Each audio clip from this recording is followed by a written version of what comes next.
जागतिक मानवाधिकार दिनी 10 डिसेंबरला सकाळी 10 वाजता बांगलादेश हिंदू न्याय यात्रेचं आयोजन करण्यात आलंय। छत्रपती शिवाजी महाराज चौक, सिंधुदुर्ग नगरी, ओरोस ते जिल्हाधिकारी कार्यालय इथून ही रॅली निघणार आहे। या रॅलीत सहभागी होण्याचं आवाहन आमदार निलेश राणे यांनी केलंय। जय महाराष्ट्र।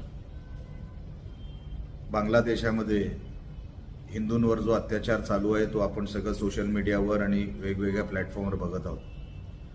फक्त कोण हिंदू आहे म्हणून आपल्या हिंदू बांधवांवर तिकडे जी काही संकट येत आहेत, त्यांच्यावर जो अत्याचार होतोय ते फक्त हिंदू आहेत म्हणून, दुसरं काही नाही।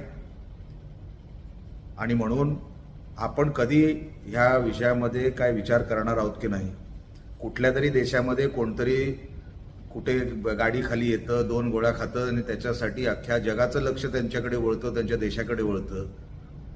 इकडे आपले शेकडोमध्ये आपले हिंदू, हजारोंमध्ये आपले हिंदू मारले जात आहेत। महिलांवर नको नको ते घाणेरडे प्रकार होत आहेत,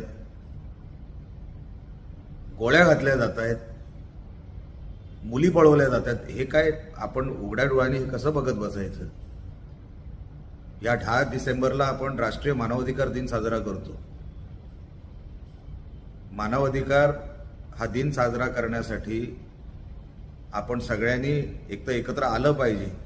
त्याच्यासाठी आम्ही सिंधुदुर्गात ओरोस या ठिकाणी सगळे सकाळी 10 वाजता जमणार आहोत। जो अत्याचार आमचा हिंदू बांगलादेशमध्ये सहन करतोय हे कधीतरी थांबावं, त्याच्यावर काहीतरी तोडगा निघावा, त्याच्यावर काहीतरी उपाय निघावा आणि त्याचा निषेध करण्यासाठी आम्ही सगळे 10 डिसेंबरला सकाळी 10 वाजता छत्रपती शिवाजी महाराजांच्या पुतळ्यापासून ते कलेक्टर कार्यालयापर्यंत आम्ही तो मोर्चा काढणार आहोत।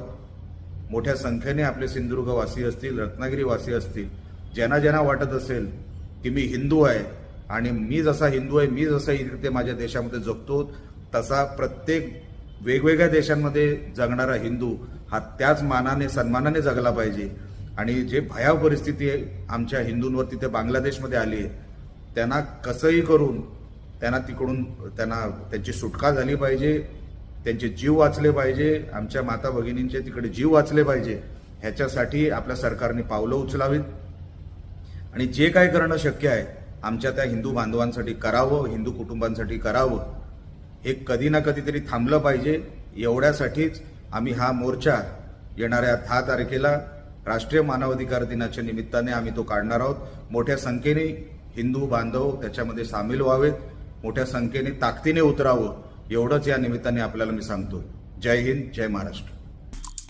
आमचे दिवसभरातले सर्व अपडेट्स, ताज्या घडामोडी आणि थेट लाईव्ह पाहण्यासाठी सबस्क्राईब करा, लाईक करा कोकणचं नंबर 1 महा चॅनल कोकण 7 लाईव्हचं YouTube चॅनल।